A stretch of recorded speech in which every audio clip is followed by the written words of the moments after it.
ये फिल्म शुरू होती है जब एक महिला गलती से एक आदमी को टक्कर मार देती है और उसे अपने घर ले आती है क्योंकि उसके पास जाने की कोई और जगह नहीं थी।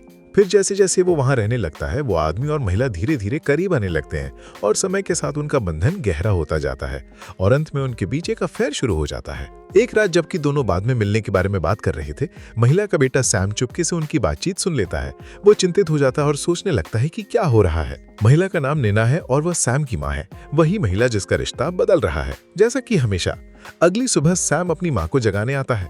वो खुद घर के ज्यादातर काम संभालता है। एक साल पहले नैना के बड़े बेटे की एक दुर्घटना में मौत हो गई थी जिसने उसे अंदर से पूरी तरह तोड़ दिया था। तब से सैम ने अपनी पढ़ाई छोड़ दी थी और अपनी माँ के करीब रहकर उसकी देखभाल करने लगा था। नैना पहले डॉक्टर थी लेकिन अपने बेटे की मौत के बाद उसने काम करना बंद कर दिया था। एक दिन माँ और बेटा दोनों बाजार जाते हैं। जैसे ही वे अपनी कार से बाहर निकलते हैं, एक लड़का जिसका नाम मेसन है वहां आकर गार्ड साफ करना शुरू कर देता है। सैम उसे हट जाने को कहता है लेकिन मेसन उसे नजरअंदाज कर देता है। नैना उसे कुछ पैसे दे देती है। कुछ चीजें खरीदने के बाद वे कार की तरफ लौटते हैं। जैसे ही नैना ड्राइव करना शुरू करती है, कार अचानक किसी को टकरा देती है। वह मेसन है। वह जल्दी से कार से बाहर निकलते हैं। मेसन थोड़ा घायल है। वे उसे अस्पताल ले जाने का सुझाव देते हैं लेकिन वो जाने से मना कर देता है।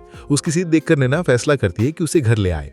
कुछ समय बाद मेसन नैना के घर में है। उसके घावों का इलाज किया जाता है और उसे खाना दिया जाता है। वो खाने को पसंद करता है और नैना को धन्यवाद देता है। नैना उसे बताती है कि सैम ने इसे बनाया था। मेसन सैम को धन्यवाद देता है लेकिन सैम उससे पसंद नहीं करता था और केवल अपनी माँ की वजह से मान गया था। खाते समय मेसन नैना को बताता है कि उसके माता पिता बहुत छोटी उम्र में मर गए थे और दुनिया में उसका कोई नहीं है। ये सुनकर नैना को उस पर सहानुभूति होती है और वो उसकी स्थिति को और गहराई से समझने लगती है। अगले दिन नैना के पति घर लौट आते हैं। वे दूसरे शहर में काम करते हैं और कभी कभार ही घर आते हैं। जैसे ही वे आते हैं, वे नैना से पूछते हैं कि मेसन उनके घर में क्यों रह रहा है। नैना बताती है कि मेसन गरीब है और उसके पास कहीं जाने की जगह नहीं है। जबकि वे बात कर रहे होते, मेसन वहां जाता है। नैना उसे परिचय कराती है। नैना के पति मेसन से बात करते हैं लेकिन उन्हें वो ज्यादा पसंद नहीं आता। फिर भी नैना की वजह से वे उसे रहने देते हैं। अगले दिन नैना की तबीयत खराब हो जाती है और उसे अस्पताल में भर्ती करा दिया जाता है। मेसन अस्पताल में उसकी देखभाल करता है और उसके करीब रहता है, जिसे सैम पसंद नहीं करता। कुछ समय बाद नाह के पति आ जाते हैं और कहते हैं कि वो जल्द ही डिस्चार्ज हो जाएगी और वे घर लौट जाएंगे। बाद में सैम अपने पिता से बात करता है क्योंकि उसके पिता 2 दिनों में बिजनेस ट्रिप पर जा रहे हैं। इसके बाद नैन अस्पताल से घर लौट आती है। मेसन भी अपने सामान के साथ रहने के लिए आ जाता है। नैन खुश महसूस करती है क्योंकि मेसन ने अस्पताल में उसकी अच्छी देखभाल की थी, लेकिन सैम खुश नहीं है। मेसन को एक कमरा दिया जाता है, वही कमरा जहां सैम के भाई रहते थे। अगले दिन सैम और उसके पिता नहन के बारे में बात कर रहे होते हैं जब उन्हें बाहर से कोई आवाज सुनाई देती है। सैम देखता है और देखता है कि उसकी माँ मेसन के साथ समय बिता रही है और उससे हंस रही है। ये देखकर सैम के पिता उसे कहते हैं कि उसे मेसन की तरह अपनी माँ की देखभाल करनी चाहिए। ये सुनकर सैम मेसन के प्रति गुस्सा महसूस करने लगता है क्योंकि घर में मेसन की जगह धीरे धीरे उसकी अपनी जगह से ज्यादा महत्वपूर्ण हो रही है। उस रात वे सभी साथ बैठकर खाना खाते हुए बात करते हैं लेकिन अचानक उन्हें बाहर से कुछ आवाजें सुनाई देती हैं। सैम अपने पिता के साथ बाहर जाता है और जांच करते हैं और उन्हें सैम का दोस्त मिलता है जो उसके भाई के मामले के बारे में जानकारी साझा करने आया है। ये सुनकर सैम और उसके पिता दोनों उदास हो जाते हैं। खाने का बाकी हिस्सा शांत और भारी हो जाता है क्योंकि नैन को फिर से अपने खोए बेटे की याद आ जाती है। नैन का पति 2 दिन घर पर रहता है। उस दौरान मेसन घर के अंदर और बाहर के काम संभालना शुरू कर देता है। एक तरह से वो नौकर की तरह काम करने लगता है, बिना कहे सब कुछ कर देता है। जैसे जैसे मेसन और ज्यादा करता जाता है, घर में सैम का महत्व और सम्मान कम होने लगता है। अगले दिन जब सैम का पता फिर से दूसरे शहर के लिए चला जाता है, नैन सैम को बात समझाने की कोशिश करती है। वो उसे बताती है कि उसे मेसन के साथ अच्छा व्यवहार करना चाहिए क्योंकि मेसन उसके जैसा ही है। नैन के जोर देने की वजह से मेसन के घाव ठीक हो जाने के बाद भी वो उनके साथ रहता है। अब नैन मेसन को अपने मृत बेटे की जगह देने लगी है। सैम ऐसा बिल्कुल नहीं है। नैन जिस तरह मेसन की देखभाल करती है उससे सैम को ईर्ष्या और दुख होता है। फिर भी कहीं उसके मन में मेसन के बारे में और जानने की जरूरत महसूस होती है। देर रात वो कंप्यूटर के पास बैठता है और उसके बारे में जानकारी इकट्ठा करना शुरू कर देता है। कुछ खोज निकालने के बाद वो परेशान हो जाता है। थोड़ी देर बाद सैम स्विमिंग पूल के पास जाता है जहां वो अपनी माँ और मेसन को पास में सोते हुए देखता है। सैम उसे जगाता है और उसके साथ आने को कहता है कि वो उसे कुछ दिखाना चाहता है। वास्तव में ये एक जाल है। सैम में मेसन को एक घर ले जाता है और उसे अंदर भेज देता है ताकि उसे सबक सिखाया जा सके। अंदर मेसन होता है जबकि सैम बाहर रहकर देखता है। बाद में जब सैम घर लौटता है, वो जो किया है उसके बारे में पछतावा महसूस करने लगता है। अगली सुबह जब सैम जागता है वो घर में एक कमरे से कुछ आवाजें सुनता है। जैसे ही वो करीब जाता है और अंदर देखता है वो चौंक जाता है। उसकी माँ और मेसन अंदर हैं। नीना मेसन के शरीर पर लगी चोटों का सावधानी से इलाज कर रही है। वो पूछती है कि ये सब कैसे हुआ, लेकिन मेसन बहाना बनाता है, कहता है कि वो लड़ाई में पड़ गया। वो सैम का नाम नहीं लेता। बाद में जब मेसन सैम के कमरे में आता है वो कुछ नहीं कहता, लेकिन ये स्पष्ट है कि वो पहले से ही सच्चाई जानता है कि सब सैम की योजना का हिस्सा था। अगले दिन वे तीनों मॉल जाते हैं। जबकि नीना खुद को आईने में देख रही होती है, मेसन उसकी सुंदरता की तारीफ करता है। उसी समय एक बदतमीज आदमी नीना को परेशान करना शुरू कर देता है। सैम जल्दी से उसे पकड़ता है और बाहर ले जाता है, लेकिन मेसन भी गुस्सा हो जाता है।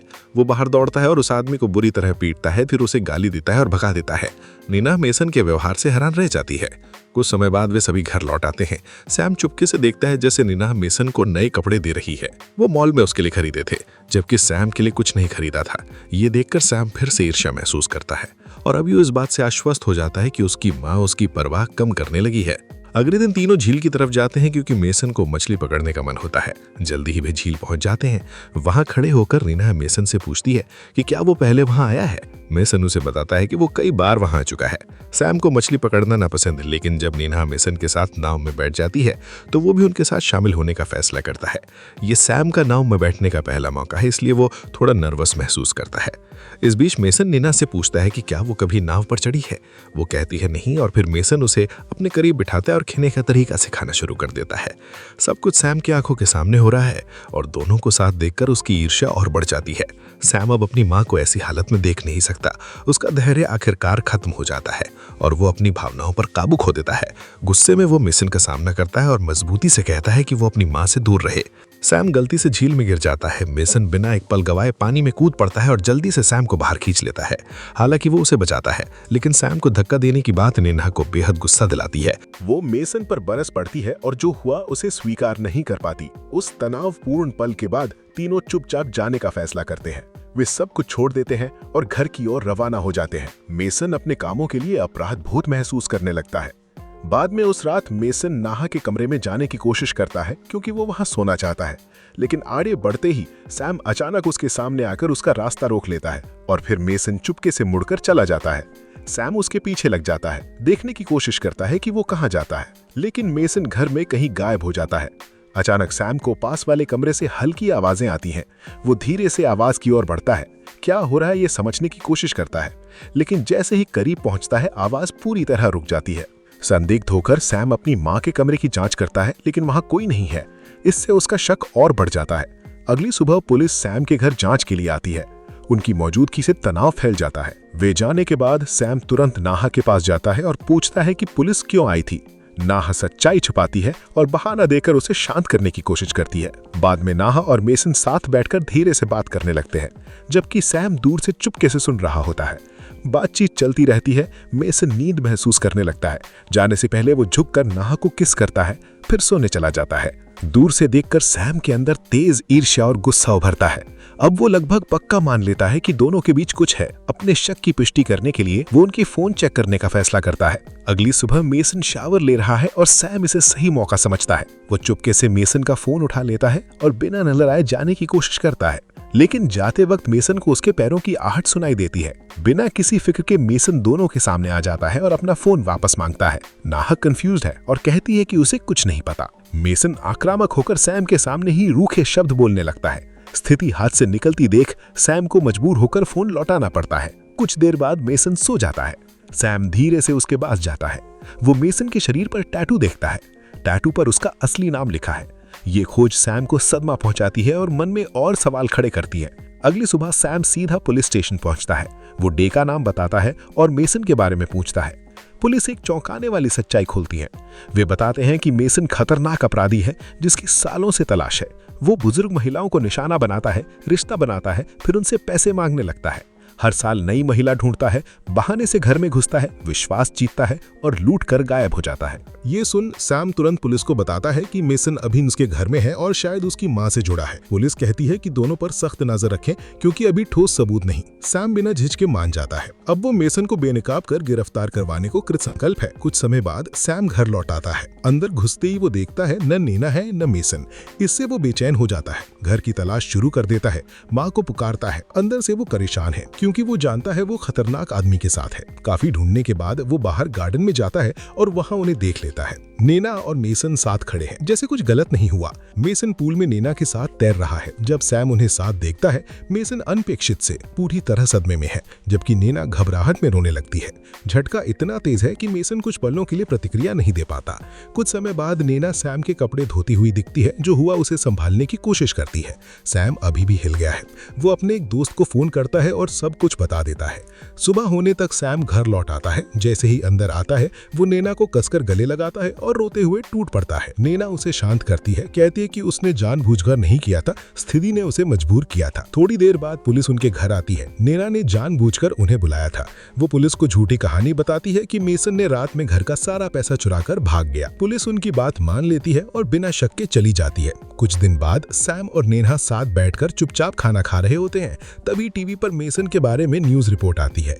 रिपोर्ट कहती है कि मेसन वांछित अपराधी है और पुलिस उसकी तलाश कर रही है। किसी को जानकारी हो तो आगे आए। नेहा उसे देखना या सुनना नहीं चाहती, तुरंत टीवी बंद कर देती है और अपने काम पर लौट जाती है। कुछ समय बाद सैम भी घर के काम करने लगता है। पूरे घर में कैमरे लगे हैं और उस दिन स्टोरेज हार्ड ड्राइव भर जाता है। सैम जल्दी से फुल ड्राइव निकालकर नया लगा देता है। जिज्ञासा और बेचैनी से वो लैपटॉप पर रिकॉर्डेड फुटेज देखने का फैसला करता है। काफी खोजने के बाद उसे मिल जाता है। जैसे वो देखता है तो कुछ ऐसा देखता है जो उसकी समझ पूरी तरह बदल देता है। फुटेज साफ दिखाता है कि नेना ने खुद मेसन से पहले संपर्क किया था और उसके करीब आने की शुरुआत की थी। ये सच्चाई सामने देख सैम सदमे में है और गहराई से परेशान हो जाता है।